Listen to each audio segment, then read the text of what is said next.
Hello students, welcome back to my YouTube channel professor Shubham Tyari. बात करने वाले हैं आज आपके डे 3 एफवाई बीकॉम सेम 1 वाले बच्चों की बात करूंगा, कॉमर्स 1 का डे 3।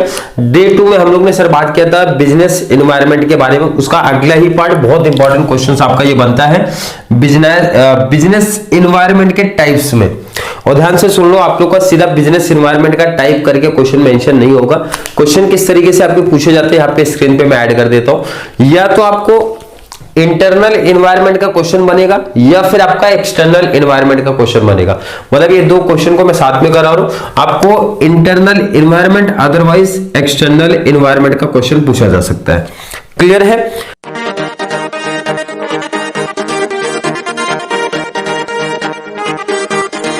क्वेश्चन लिखना कैसे, डे 2 में ऑलरेडी आपका मीनिंग बता चुका हूं, बिजनेस एनवायरनमेंट का मीनिंग क्या। आज सीधा हम लोग टाइप्स के बारे में बात करेंगे ताकि वीडियो हमारी बहुत ज्यादा बड़ी नहीं होनी चाहिए। क्लियर?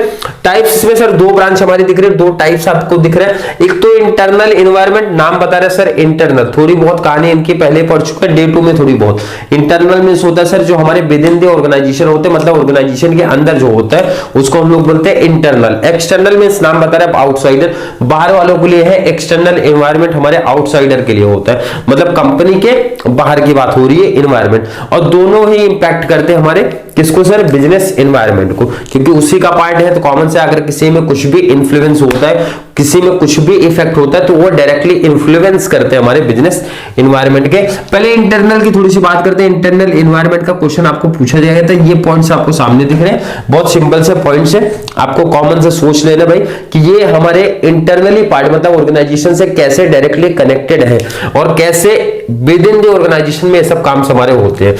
पहला मेन ऑब्जेक्टिव है मिशन एंड ऑब्जेक्टिव। पहले तो आपका यही होता है ना, ऑर्गेनाइजेशन का क्या मिशन है, क्या ऑब्जेक्टिव्स है, वो क्लियर करके रखना है अपने को कि क्या ऑब्जेक्टिव्स हमारी कंपनी, क्या ऑर्गेनाइजेशन हमारी क्या मिशन रखी है, क्या ऑब्जेक्टिव सेटअप किए हैं, ये क्लियर होना चाहिए। और ये पहला ऑब्जेक्टिव यही होता है हमारा इंटरनल की जब बात होती है। Second sir plans and policies, आपकी ऑर्गेनाइजेशन की, आपकी कंपनी की क्या प्लान है और क्या अल्टरनेट प्लान आपने रेडी करके रखा है, मतलब किस तरीके से कोई भी एक्टिविटी, किसी भी गोल को अचीवमेंट करना है।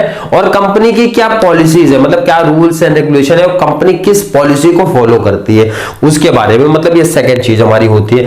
थर्ड हमारा सर ह्यूमन रिसोर्सेज आपको डील करना, मतलब राइट पर्सन राइट प्लेस पे आपके हो जाने चाहिए, ये इंटरनल का पार्ट है। मतलब आपको अगर सपोज अकाउंटिंग फील्ड का पर्सन कोई चाहिए तो अकाउंटेंट आपको चाहिए, तो अकाउंटेंट के लिए आप क्या करोगे सर, जो सीए के अंडर जॉब किया होगा या फिर किसी सीए को हायर करोगे, या फिर जिसने अपना एमबीए या फिर एमकॉम अकाउंटिंग फील्ड से किया रहेगा उसको हायर करोगे। मतलब सर अकाउंटिंग के लिए मैनेजमेंट वाला बंदे को नहीं रखोगे ना, कॉमन से। मतलब ह्यूमन रिसोर्सेस मैनेजमेंट भी आपके ऑर्गेनाइजेशन में प्रॉपर होना चाहिए। मतलब सिंपल सा बोलूं तो राइट पर्सन राइट प्लेस पे हो जाना चाहिए। मतलब जिस बंदे की, जिस पर्सन की जैसे उसकी एबिलिटी है, जैसे उसकी कैपेसिटी है, जैसा उसका नॉलेज है, उसके अकॉर्डिंग आप उसको सही प्लेस पे रखने वाले हो। नेक्स्ट सर हमारा फाइनेंशियल रिसोर्सेस, कि पैसे का, फाइनेंस का सोर्स आपका रिसोर्सेस क्या है और सही रिसोर्सेस है, मींस राइट रिसोर्सेस है, आपको पैसा उठाना है। जैसे आपके पास, आपको भी दिखता है कि हम शेयर से भी पैसा ले सकते हैं, शेयर्स के थ्रू। शेयर्स में भी हमारे इक्विटी शेयर, प्रेफरेंस शेयर आते हैं, डिबेंचर्स आता है, बैंक के तरफ से लोन से, मतलब बहुत सारे आपके पास सोर्सेस है जहां से आप पैसा उठा सकते हो। तो आपको ये देखना है कि मैं सही सोर्स से पैसा उठा रहा हूं कि नहीं, ये एक चीज यहां पे देखना पड़ता है। तो ये आपका किसके अंडर आएगा सर, फाइनेंशियल रिसोर्सेस के अंडर आता है। नेक्स्ट हमको कॉर्पोरेट इमेज भी बना के रखना है, मतलब मार्केट में ना एक अच्छी इमेज भी बना के रखनी है। ये कब पॉसिबल है, मतलब हमको सर रीजनेबल प्राइस में कस्टमर को बेस्ट क्वालिटी ऑफ प्रोडक्ट देना है, मैं नाम भी बना के रखना है, अच्छी इमेज भी क्रिएट करके रखनी है। तो बहुत सारे पॉइंट्स ऑलरेडी इसमें ऐड करके कोई भी मतलब बेस देके आप एग्जांपल दे सकते हो किस तरीके से कंपनी, किस तरीके से कोई ऑर्गेनाइजेशन अपना कॉर्पोरेट इमेज क्रिएट कर सकती है। नेक्स्ट हमारे फिजिकल रिसोर्सेज भी आने चाहिए, मतलब raw material, machines, tools equipment वगैरह की रिक्वायरमेंट है तो उसके अकॉर्डिंग आपको वो रिसोर्सेज भी सही मेथड, सही टेक्नोलॉजी, सही पैसे के थ्रू लेके आना पड़ेगा। मतलब कम बजट में ना अच्छी क्वालिटी की चीजें हमको चाहिए। Next sir, labour management relationship, ये सब क्या इजी पॉइंट्स, इसलिए बहुत ज्यादा डीप में जाने की रिक्वायरमेंट आपको है नहीं। टॉपिक्स क्लियर मेंशन कर रहे हैं क्या पॉइंट्स बोलना चाहते हैं। जैसे इसमें लेबर मैनेजमेंट रिलेशनशिप, भाई अपना काम क्या होता है ऑर्गेनाइजेशन का बेटर रिलेशन बना के रखो मैनेजमेंट एम्प्लॉय के बीच में, मतलब उनके बीच में जितना बेस्ट रिलेशन होगा उतना ज्यादा सेट टीम स्पिरिट क्रिएट होगी, और जितना ज्यादा टीम स्पिरिट बनेगी ना उतने ज्यादा काम बहुत अच्छे तरीके से होते हैं। देखो एक अकेला पर्सन काम करेगा या फिर पूरी टीम मिलकर एक ऑब्जेक्टिव अचीव करेगी तो इजी कौन सा अचीवमेंट हो जाएगा सर, कॉमन से जहां पर टीम हमारी बनने वाली है तो वहां पे हमारे ऑब्जेक्टिव्स इजी तरीके से क्या हो जाएंगे, अचीवमेंट हो जाएंगे। अदर इंटरनल फैक्टर्स, इसके अलावा भी कुछ इंटरनल फैक्टर्स हमारे हो सकते हैं, जैसे आपके ऑर्गेनाइजेशन का स्ट्रक्चर किस बेस पे है, रिसर्च एंड डेवलपमेंट की क्या प्लानिंग है, ये सब कुछ एग्जांपल्स आप यहाँ पे लिख सकते हो। सपोज आपको इंटरनल एनवायरनमेंट आया तो लिखना कैसे है वो सुन लो। पहले तो एनवायरनमेंट का थोड़ा सा आप मीनिंग बता दो, एनवायरनमेंट की मीनिंग बता देना है, उसके बाद इंटरनल एनवायरनमेंट के पॉइंट्स आपको लिख देने, पॉइंट्स को उसके बाद अगर एक्सप्लेन करने आपको आता है तो एक्सप्लेन कर सकते हो। अगला अगर टॉपिक्स की बात करूं सर, एक्सटर्नल एनवायरनमेंट दो पार्ट में डिवाइड होता है, एक तो हमारा माइक्रो, सेकंड हमारा सर मैक्रो होता है। माइक्रो एनवायरनमेंट नाम ही बता रहा है, माइक्रो मींस आपको समझते छोटे हैं, बट ये डायरेक्टली इंपैक्ट करेंगे आपके वर्किंग कैपिटल को, वर्किंग कैपिटल को डायरेक्ट इफेक्ट डाल देंगे, ये भी आपके वर्किंग कैपिटल को इफेक्ट डाल दे बट इनडायरेक्ट तरीके से, और ये डायरेक्टली तरीके से। और ये छोटे लेवल की बात होती है भाई, छोटे लेवल जैसे कस्टमर्स की बात होती है, कस्टमर हो गए, कॉम्पिटिटर्स हो गए, सप्लायर्स हो गए, हमारी सोसाइटी हो गई। और ये किसकी बात करते हैं, नाम ही इनका मेंशन कर रहे हैं सर, डेमोग्राफिक है, फाइनेंशियल है, लीगल है, इकोनॉमिक है, टेक्नोलॉजिकल है, नेचुरल है, पॉलिटिकल है, इंटरनेशनल है, कल्चरल, मतलब पॉइंट्स क्लियर मेंशन कर रहे हैं, बहुत इजी पॉइंट्स है ऑलरेडी क्लियर। माइक्रो की जब बात करते हैं तो आपको कस्टमर को देखना पड़ता है, भाई कस्टमर की नीड क्या है, कस्टमर की डिमांड क्या है, कस्टमर का टेस्ट क्या है, प्रेफरेंस क्या है, कितने बजट तक कस्टमर डिमांड कर रहे हैं, तो ये सब आते हैं किसके अंदर सर, कस्टमर। जब आप कस्टमर के साथ एक बेटर रिलेशन बना के चलते हो तो हर टाइप के कस्टमर्स आपको देखने मिलेंगे, हर कस्टमर का अलग बजट है, अलग टेस्ट है, अलग प्रेफरेंस है, तो अच्छे से आप डील करोगे ना भाई उनके साथ। ये एक्सटर्नल पार्ट है, एक्सटर्नल में भी कौन सा सर, माइक्रो। जितना बेटर डील कर ले जाओगे कस्टमर के साथ में उतना अच्छा रिलेशन बनेगा, अच्छा रिलेशन बनेगा सर, कॉर्पोरेट इमेज हमारी क्रिएट होगी और उतना ज्यादा इनका टर्नओवर इंक्रीमेंट होगा, मतलब आपका कंपनी का। क्लियर है क्या सर, बिल्कुल। कॉम्पिटिटर की तरफ भी ध्यान देना भाई, कॉम्पिटिटर कौन सी न्यू पॉलिसी लेके आ रहा है, न्यू प्रोडक्ट लेके आ रहा है, किस पॉलिसी के अकॉर्डिंग लोग बेच रहे, तो अपने कॉम्पिटिटर को भी ध्यान में रखना है, एंड कॉम्पिटिटर के अकॉर्डिंग भी हमको भी इनोवेशन करना पड़ेगा।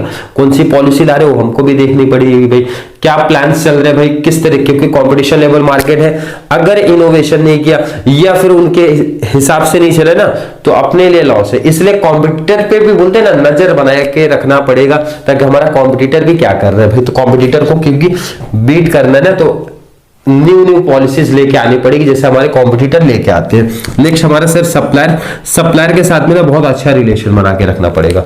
सप्लायर हो गए, डीलर हो गए, इनके साथ में ना बेस्ट रिलेशन बना के रखना पड़ेगा, क्योंकि जितने ज्यादा पुराने सप्लायर होते हैं उतना ज्यादा हम लोग उनके ऊपर ट्रस्ट करते हैं, उतना ज्यादा सर हमको डिस्काउंट भी मिलता है, उतना ज्यादा बेस्ट क्वालिटी का माल भी मिलता है, उतना ज्यादा क्रेडिट हमारा फैसिलिटी भी हमको मिलती है। तो मतलब बहुत बड़ा एडवांटेज होता है जब हमारे सप्लायर्स के साथ अच्छे रिलेशन होते हैं तो बेनिफिट्स मिलता है। और कौन सा एनवायरमेंट है सर, एक्सटर्नल के पार्ट में हमारे आते हैं। लास्ट हमारा सर सोसाइटी। अब सोसाइटी में हमारे बहुत सारी चीजें आती है, बहुत सारे लोग आते हैं। पहला तो भाई मीडिया आता है, सेकंड हमारा गवर्नमेंट आता है, थर्ड हमारा जनरल पब्लिक आता है, नेक्स्ट हमारा sir financial institution and bank आता है। क्लियर सर, इसमें बहुत ज्यादा डिटेल्स आपको लिखना है, बस छोटी छोटी पॉइंट्स आप लिख सकते हो कि मीडिया के साथ हमको अच्छा रिलेशन बना के रखने का है सर। गवर्नमेंट का जो भी न्यू पॉलिसीज आ रही है, टैक्सेशन पॉलिसी आ रही है, उनको हमको फॉलो करना पड़ेगा। क्लियर है, जितने भी एक्ट आते हैं, जितने भी टैक्सेशन की पॉलिसी आती है, सब प्रॉपर तरीके से फॉलो करने और उनको सपोर्ट भी करना है, मतलब आपको टैक्स प्रॉपर तरीके से टाइम पे भर देना है, जो भी आपके चार्जेस है। जनरल पब्लिक के साथ आपको अच्छा रिलेशन बना के चलना है। लोगों की डिमांड आपकी सुननी है भाई, लोगों के साथ अच्छा सा गुड रिलेशन बिटवीन बना के रखने का, ताकि जिससे आपका बेनिफिट्स हो भाई, कंपनी का नाम भी अच्छा होता है एंड सेल्स में भी आपको इंक्रीमेंट देखने मिलता है। और ऐसी जगह से आपको बैंक से या फिर अदर कोई फाइनेंशियल इंस्टीट्यूशन है ना जहां से लोन्स वगैरह आपको मिलते हैं, उनके साथ भी अच्छा रिलेशन बना के रखो, ताकि आपको इजी तरीके से लोन्स वगैरह की फैसिलिटी मिल जाए हमको सर। मैक्रो एनवायरनमेंट में बहुत डिटेल नहीं है, टॉपिक इनके नाम मेंशन करते हैं, क्या बोलना चाहते हैं। फर्स्ट हमारा सर जैसे डेमोग्राफिक बोल रहे हैं एनवायरनमेंट। अब जैसे आप लोगों को पता है हमारा जैसे एक सिंपल एग्जांपल आप ले सकते हो, मुंबई अलग अलग एरिया है सर। जैसे पता होगा आप लोगों को दादर हो गया, कुर्ला हो गया, Dadar market CST market Kurla से कंपेयर करोगे तो अलग चलता है, अलग चलता है, अलग चलता है। देखा है आप लोग को पता होगा क्यों सर? क्योंकि यहाँ की जो पब्लिक है कुर्ला मार्केट का, यहाँ के लोगों का टेस्ट प्रेफरेंस अलग हो सकता है, बिल्कुल हो सकता है सर। जो हमारे सीएसटी वाले हैं, दादर वाले बच्चे हैं, उनको उन्होंने देखा रहेगा तो उनके मार्केट में जो कंपनी उतरते हैं उनकी प्लान्स एंड पॉलिसी इस कंपनी से मतलब अलग होते, डिफरेंट होते, आप लोगों ने नोटिस किया होगा। काफी जगह होती है सर, बिल्कुल होती है। किसका इफेक्ट है, किसका रीजन है सर? ये डेमोग्राफिक रीजन है। नहीं तो और दूर का सोच लो ना भाई, अब जरूरी नहीं कि आप सिर्फ मुंबई के बाहर चले जाओ, दूसरे जगह का देख लो आप। तो हर एक मार्केट का मैं आप बोल सकते हो ना, हर एक मार्केट में हर कंपनी अपनी अलग प्लान्स एंड पॉलिसीज के साथ उतरते हैं, क्योंकि हर एक मार्केट में डिफरेंट टाइप के कस्टमर्स आपको मिलेंगे भाई, डिफरेंट एज वाले मिलेंगे, डिफरेंट टेस्ट वाले मिलेंगे, डिफरेंट बजट वाले मिलेंगे, मतलब डिमांड वाले मिलेंगे। इस तरीके से डिफरेंट हो सकते हैं, उसका वो रीजन हो सकता है, कोई एक स्पेसिफिक रीजन नहीं है। नेक्स्ट हमारा सर ना फाइनेंशियल एनवायरनमेंट की बात हो रही है भाई, फाइनेंशियल पैसों की बात हो रही है भाई। पैसों की बात जब होती है तो उसमें आप सेम वही चीज बैंक ले सकते हो एंड अदर कोई इंस्टीट्यूशन ले सकते हो जो आपको इस तरीके से लोन फैसिलिटी वगैरह प्रोवाइड कराती है। एंड गवर्नमेंट को भी ध्यान में रखना है, गवर्नमेंट को भी ध्यान में रखना है कि उनको भी टैक्स या फिर कोई भी पॉलिसी जो आती है उनको टैक्स स्पेशली बोल सकते हो, क्योंकि पॉलिसीज के लिए तो ऑलरेडी अभी हमारा नीचे चलेगा, वहां पे आएगा। तो टैक्स वगैरह जो भी आपका होता है वो टाइम पे पेमेंट करना पड़ेगा सर। ये आगे आपका लीगल, इसमें आएगा, ये लीगल में आएगा। जो भी आपके लॉ होते हैं ना, जैसे आपको बहुत लॉ तो नहीं पता होगा बट कुछ लॉ तो आपने सुना ही होगा। एक तो जैसे हमारा सर कंपनीज एक्ट 1956, जिसमें बाद में अमेंड होके कंपनीज एक्ट 2013 आ गया। नहीं पता होगा जिन बच्चों को तो उनको बता दो।